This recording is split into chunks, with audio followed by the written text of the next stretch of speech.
Amen. Praise the Lord. Ang pinakamataas at kupuri, palulhati at pagdakila, tanging sa ating mahal na Panginoon. Amen. Hallelujah.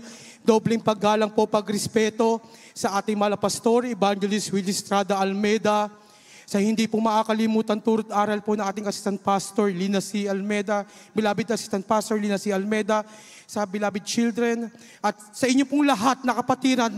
Amen. Praise the Lord. Amen. Ako po'y nagpupuri, nagpapasalamat sa mahal na Panginoon sa pagkakataong ito para purihin at sambahin natin mahal na Panginoon sa dakilang bagay na ginawa po niya sa aking buhay. Alam po ninyo mga minamahal, last year, talaga ako po'y dumanas ng isang pagsubok na halos kunin lang po talaga ang aking buhay na kung saan na almost 2 months na sumasakit hanggang dumating po yung time na 2 weeks halos di na po ako pinatulog ng pananakit po ng tiyan ko. Talagang andyan na halos para lang po, para ay paano makaramdam ako ng ginhawa. Umuupo ako, iniipit ko po ang akin tiyan dahil hindi ko nga po alam kung ano po nangyayari that time na parang gusto ko po talagang kunin na lang yung bituka ko at itapon talagang dahil sa sobrang sakit na nararamdaman ko. Andyan na nakita na po na aking beloved wife yung paghihirap na nararamdaman ko. Alam mo yun, nag-decide po siya dahil nga po since na unbeliever pa rin po yung ibang relative ko, gusto niya magpa-check up kami para malaman kung ano nararamdaman ko, kung saan nanggagaling. Andiyan po talaga na halos magtalo po talaga kami, pero talagang dyan na pumunta na rin po kami sa ospital. Alam po nyo, talagang pagpunta pa lang po namin sa ospital, halos malaki na po kagad ang binayaran namin dahil kung ano-ano laboratory na gustong ipagawa sa akin na yan po'y napahin po ng doktor na mayroong acute UTI din po ko. Alam po nyo talagang na after po niyan, nakita rin po na meron akong varicocele na kung saan yung pagdaloy ng dugo sa aking lower part ng body ko talagang hindi daw po talaga dahil marami daw po na nakikita sa ultrasound. Alam po nyo talagang andyan na kung ano yun po yung kainin ko ay hindi po tatanggapin ng katawan ko. Talagang niluluwa ko rin po yan. Sabi na po sa mga kumakain. Alam po nyo talagang sabi ko nga po na dumating yung time na nag-decide po kami na bumaba po dito sa Manila at nagpa-counsel po ako sa one of beloved children. Alam po nyo talagang andyan na nagsabi na second opinion. Andyan na bumalik po ulit ako sa beloved children. Alam po nyo talagang findings ng doktor na tapos ng maraming laboratory, ang gusto naman po ipagawa sa akin ay magkaroon daw po ako ng yung pag-check sa bituka ko dahil baka daw po yung varicocele ko hindi daw po yung way kung bakit sumasakit yung tiyan ko at bakit hindi daw ako makakain. Alam mo talagang dumating po yung time na bumalik ako sa beloved children. Talagang sabi po niya na sinabi kong sitwasyon ko, ang sabi ng doktor, talagang ikaw merong may nakikita na hindi ka magkaanak ka man pero napakatagal. Sabi niya, hindi ganon kadali. Alam mo niyo, talagang kailangan mo operahan. Ang sabi ko po, ilang percent? Sabi ng doktor, 50%. Alam mo niyo, talagang bumalik po ako sa beloved children. Alam po niyo, ang sabi ng beloved children, ang Diyos na pinaglilingkuran po talaga nating noon.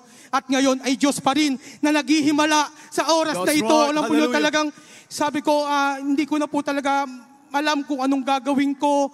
Alam po nyo talagang sabi niya, isa pa po talagang natatakot din po kami na hindi po magkaanak.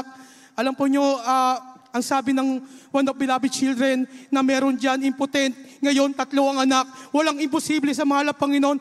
Ibigay mo ang buhay mo sa mahal na Panginoon at pagpapalain ka niya.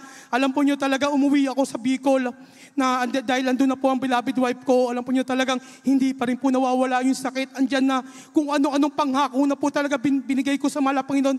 Pagalingin lang po ako. Alam mo nyo talagang andyan namin nakausap po ordained preacher, talagang sabi niya, minsan daw po talaga dahil sa kagustuhan natin na pagalingin ang ating karamdaman, pinangungunahan na natin ang kalooban ng mahal na Panginoon. Alam po niyo talagang naalala ko yung sinabi ng beloved children na huwag mong hayaan na diktahan ka huwag mong hayaan diktahan mo ang mahal na Panginoon, kundi sundin mo ang kalooban ng mahal na Panginoon. Talagang andyan po dumating yung time na hindi po nawawala yung sakit na nararamdaman ko. Andyan sabi ko, andyan na patuloy po akong pumapayat na kung may nakakita mo po sa last year, talagang yung katawang po talaga ito, talagang wala po talaga dahil pumayat.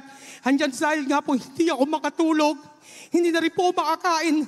Alam mo nyo talaga, sinunod ko rin po yung pagka-fasting na lang ng almost 2 months. Alam mo nyo talagang andyan na nag-chat na po ako sa parents ko po dito sa Manila. Sabi ko, ma, dahil nga po wala na pong tinatanggap yung katawan ko. Sabi ko, pag ako'y nawala, ito ang susuotin ko. Dito ko ililibing. Dito niyo ako iburol. Alam mo talagang sabi ko, alam mo, pero buhay ang malapag yun sa gawain na ito. Alam mo yun, hindi na po bumalik na ospital. Pero alam mo yung gradually, hanggang na maramdaman ko, wala na po yung aramdaman ko. Yan ang nakakakain na rin po ako na maayos. Alam mo talagang, napakabuti ng ating mahal na Panginoon. Alam niyo talagang hindi rin pa rin po natapos ang pagsubok ng mahal na Panginoon dyan. Alam po niyo talagang dumating din po sa pagiging dumating po bilang tao kay na po na aking asawa. Alam po niyo talagang sabi niya gusto niya talagang kami magka-baby pero ang kailangan daw magpa-opera ako. Talagang naalala ko pa rin po sinabi ng ating one of the beloved children. Alam mo talagang sabi ko, pag pinipilit na po niya ako, gumamit kami ng teknolohiya para lang po magka-baby kami. Pero sabi ko, asan ang pananampalataya ko? Pag ginawa ko yan, baka mawala yung tuluyan ng pananampalataya. Alam po, hindi po talaga ako nagkamali sa pagtiwala ko sa mahal na Panginoon. After 2 months po, nakita niya na buntis po ang aking asawa. Alam po yun talagang kaabagan po ng mahal na Panginoon sa doktor, napakatagal. Pero sa mahal na Panginoon talagang binigay po sa amin ang inihingi namin. Amen, hallelujah. Alam po namin talagang hindi pa rin po natapos ang magsubok dyan. Pero alam po yung pinangahawakan namin ang dakilang pangako ng ating mahal na Panginoon. Amen, hallelujah. Kaya ang lahat ng pagpupuri, pagsasalamat, pagdakila, tanging sa ating mahal na Panginoon Jesus po lamang. Amen. Praise